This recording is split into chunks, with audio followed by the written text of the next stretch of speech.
किस किस्म के जानवर की कुर्बानी करनी चाहिए और उसकी क्या शराइत है।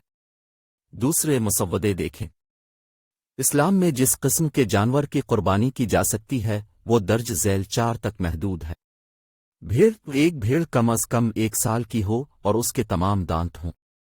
बिकरी कम अज कम 1 साल की हो और उसके तमाम दांत हों। एक गाय की उम्र कम अज कम 2 साल होनी चाहिए और उसके तमाम दांत हों। ऊंट की उम्र कम अज कम 5 साल होनी चाहिए और उसके तमाम दांत हों। कुर्बानी के सही होने के लिए जानवर की उम्र और दांतों के अलावा और भी शराइत हैं जिनका पूरा होना जरूरी है। जानवर होना चाहिए सेहतमंद। जानवर किसी भी ज़ाहिरी ऐब या बीमारी से पाक होना चाहिए। बेदाग।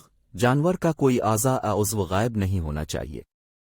चराया। जानवर कुर्बानी से कम अज कम 40 दिन पहले तक घास चरता रहा होगा।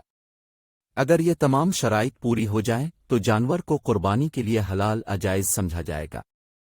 इसके बाद कुर्बानी एक मुस्तनद कस्साब के जरिए की जाती है जो जानवर को इंसानी और रस्मी तौर पर सही तरीके से ज़बह करेगा। फिर कुर्बानी के गोश्त को 3 हिस्सों में तकसीम किया जाता है। एक हिस्सा गरीबों और मिस्कीनों को दिया जाता है, एक हिस्सा कुर्बानी करने वाले के घर वालों को दिया जाता है और एक हिस्सा कुर्बानी करने वाले के लिए रखा जाता है।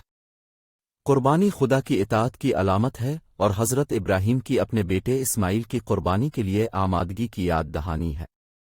यह खुदा की नेमतों का शुक्र अदा करने और ज़रूरतमंदों की मदद करने का एक तरीका भी है।